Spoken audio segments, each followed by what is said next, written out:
Hello students, 2019માં November 2019 cos અકાઉન્ટમાં બીજો ભાગ આવ્યા છે, જેમાં આપણે પ્રશ્ન 2 સ્ટાર્ટ કરીશું. Cos account November December 2019 part 2. Okay, તો એમાં આપણે જોવાના છે જે પ્રશ્ન 2નો પહેલો દાખલો. પારુ લિમિટેડના ચોપડામાંથી વર્ષ 2018 માટે નીચે પ્રમાણે માહિતી મેળવવામાં આવે છે. તો માહિતી આપેલી છે: ઉત્પાદન, વેચાણ, કુલ વેચાણ, કારખાનાના ખર્ચા, ઓફિસના ખર્ચા, વેચાણના ખર્ચા, વેચાણ પર કાચા નફાનો દર, માલ સામાન મજૂરીનું પ્રમાણ. ટ્વિસ્ટ પોઈન્ટ એ છે કે શરૂઆતમાં આપણે એકમ પડતરનું પત્રક બનાવીએ તો માલ સામાન મજૂરી રકમ જ નથી આપી, એને બદલે ચાર્જ એમ એક આપ્યું છે અને ઘણામાં રકમ આપી નથી.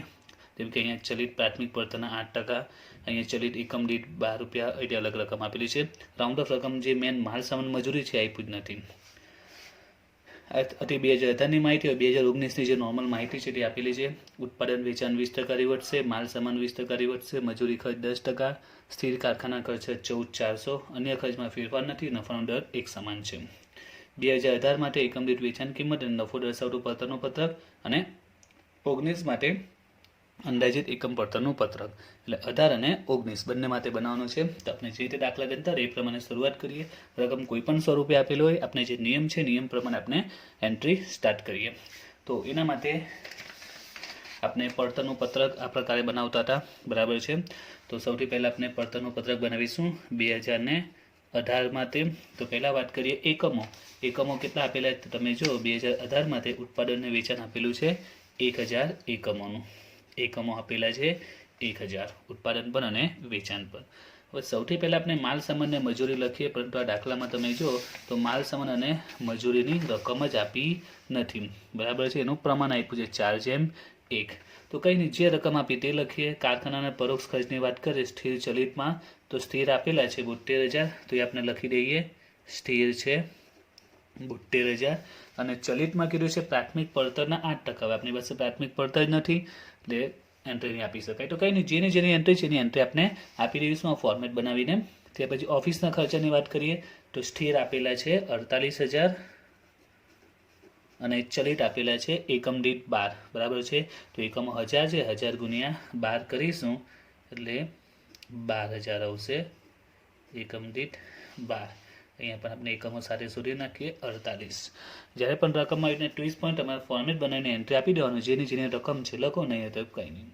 વેચાણના પરોક્ષ ખર્ચા એકમ દીઠ આપેલા છે 20, એકમો છે 1000, 20 ગુણ્યા 1000 એટલે 20,000.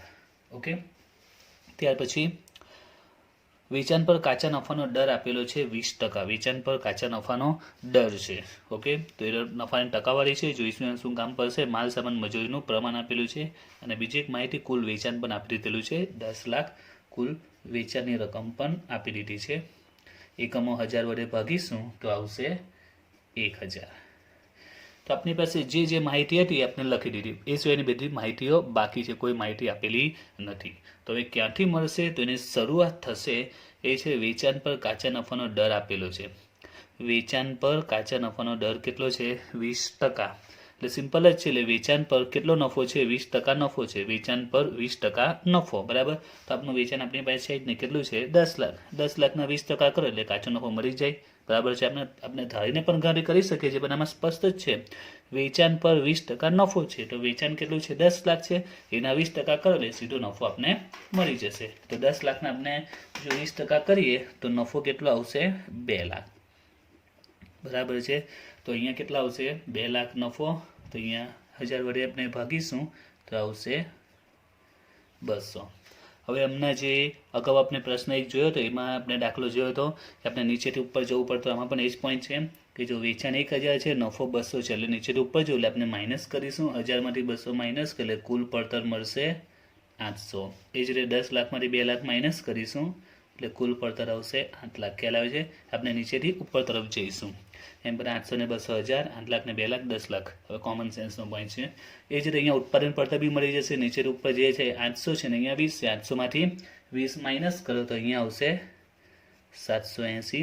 8 લાખમાંથી 20,000 માઇનસ કરો 7,80,000. આપણે નીચેથી ઉપર તરફ જઈએ છે એટલે બાદબાકી કરીશું.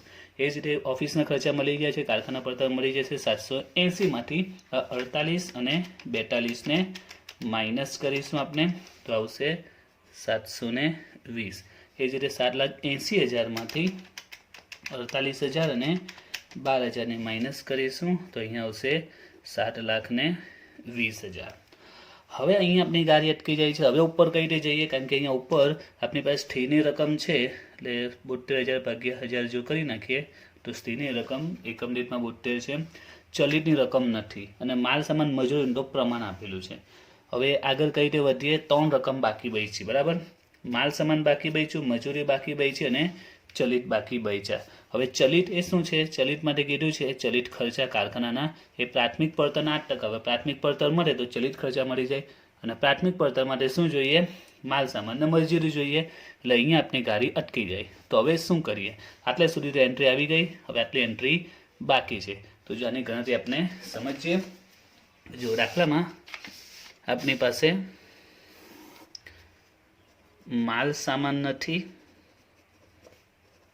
મજૂરી નથી, બરાબર. આ બે રકમ નથી, એ બેનો જે ટોટલ આવશે એને આપણે કહીશું પ્રાથમિક પડતર. ત્યાર પછી અંદર એડ કરીશું આપણે કારખાનાના પરોક્ષ ખર્ચા, બરાબર છે. એમાં સ્થિર આવે અને ચલિત આવે. જે રકમ આપણી પાસે છે આપણે અત્યારે એકમ દીઠ જે રકમ છે તે અત્યારે ફક્ત લખીએ છીએ. બધી એકમ દીઠ રકમને ત્યાં ધ્યાનમાં લઈએ, બેમાંથી કોઈ પણ એકને ધ્યાનમાં લે, કાં તો એકમ દીઠ કાં તો કુલ. આપણે એકમ દીઠને ધ્યાનમાં લઈએ, એકમ દીઠ પરથી ગણતરી કરીએ છીએ. તો સ્થિર અને ચલિતમાં આપણી પાસે સ્થિર તો છે, ચલિત નથી. જે આવશે તે કારખાના પડતર, જે આપણી પાસે છે કારખાના પડતર 720. તો આપણે આટલી જ માહિતી લખીએ ફક્ત એકમ દીઠની. આ બાકીની રકમ શોધવા માટે તો કઈ તેનો ક્લુ મળે છે એ સમજો. અહીંયાનું બધું કમ્પ્લીટ થઈ ગયું છે, ઉપરનો જ આટલો ભાગ બાકી છે. હવે જો માલ સામાન મજૂરીનું પ્રમાણ આપેલું છે, તમે જો દાખલામાં માલ સામાન મજૂરીનું પ્રમાણ છે 4:1. તો અહીંયા આપણે ધરી લઈએ 4:1 છે, તો 4:1 જ કોઈ રકમને ધરી લઈએ. એટલે કે માની લો કે માલ સામાન 4:1 છે, બરાબર. બંનેનો રેશિયો 4:1 છે. તો માની લે કે માલ સામાન 40x છે, તો મજૂરી 10x, એટલે 4:1 જ ધારો, કારણ કે 4:1 છે ને, તો આપણે અહીંયા ધારી લઈશું, ધારો કે માલ સામાન કેટલું 40x અને આ 10x. ખ્યાલ આવ્યો, 4:1. જો અહીંયા 5:3 હોય તો 50x ને 30x અથવા 5x ને 3x પણ ધારી શકાય છે. એટલે જે જેમમાં એ જેમમાં તમારે રકમ ધારી લેવાની, બરાબર છે. 4:1 છે તો 40x અને 10x. તો પ્રાથમિક પડતર કેટલી થશે, 40 ને 10 50x થશે, બરાબર છે. હવે ચલિત ખર્ચા મળી જશે. ચલિત ખર્ચા કેટલા છે કારખાનાના, ચલિત ખર્ચા એ પ્રાથમિક પડતરના 8%. આપણે પ્રાથમિક પડતર કેટલી મળી, 50x મળી, 50 એટલે 50x, એટલે આપણે 50 8% કરીએ તો 4 આવે.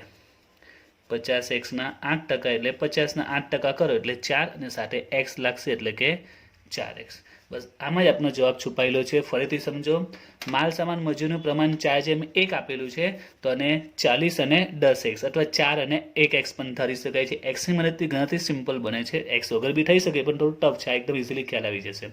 4:1 એટલે 40x ને 10x એટલે ટોટલ પ્રાથમિક પડતર 50x.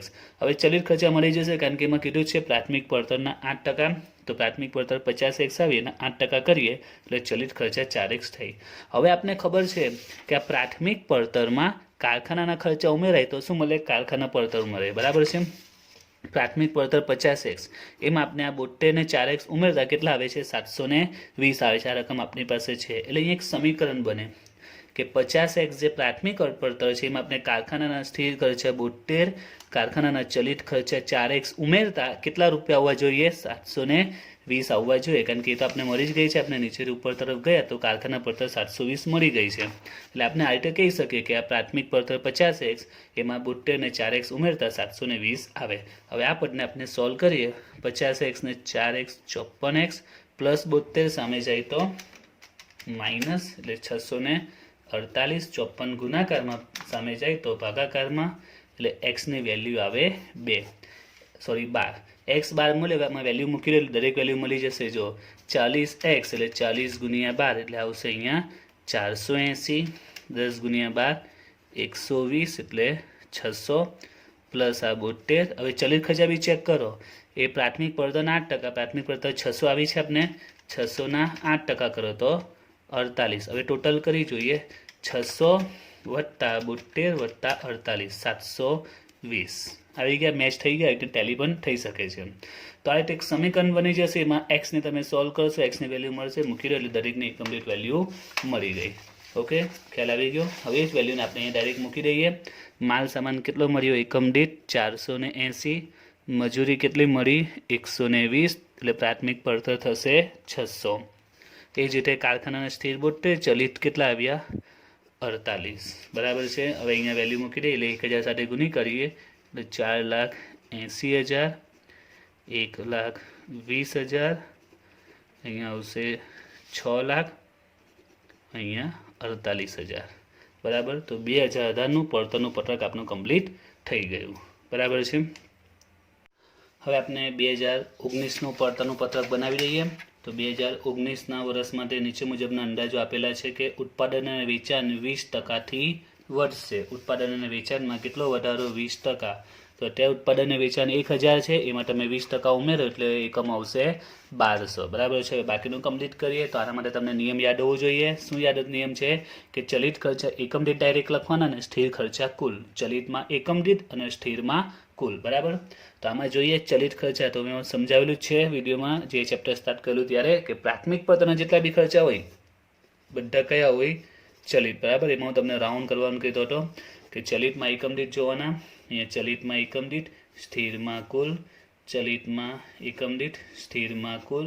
વેચાણના બી એકમ દીઠ રકમ દાખલામાં આપેલી છે 20. એકમ દીઠ 20 આપેલા છે એટલે ચલિત જ હશે. એકમ દીઠ આપ્યા છે તે, એટલે એકમ દીઠમાં ચલિતમાં એકમ દીઠ આપણે ધ્યાનમાં લઈશું.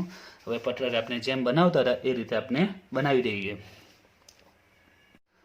તો 2019નું કમ્પ્લીટ કરી દીધું છે, કારણ કે નોર્મલી એન્ટ્રી છે, એમાં કોઈ ખાસ પોઈન્ટ છે નહીં. નોર્મલ જે રીતે તે જ છે એન્ટ્રી.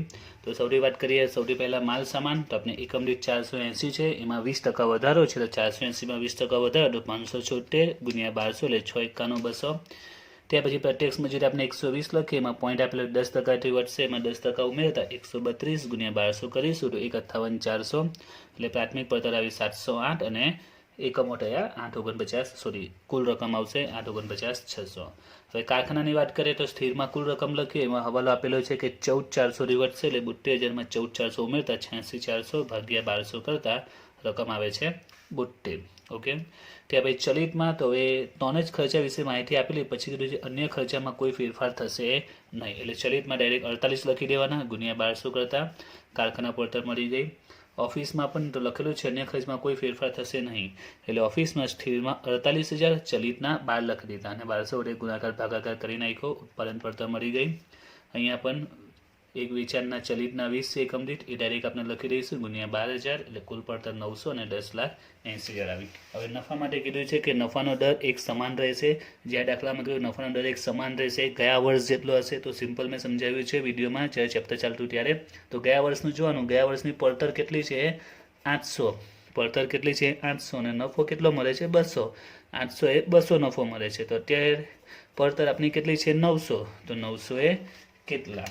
900 ગુણ્યા 200 ભાગ્યા 800 એટલે નફો મળે છે 225. બરાબર. આપણે એકમ દીઠ રકમ લીધી એટલે એકમ દીઠ ધ્યાનમાં લઈશું કે 800 પડતો ત્યારે 200 નફો, તો 900 પડતો ત્યારે કેટલો નફો? તો 225 પ્લસ કરીશું તો આવશે 1125. તો 225 ગુણ્યા 1200 તો અહીંયા આવશે 2,70,000.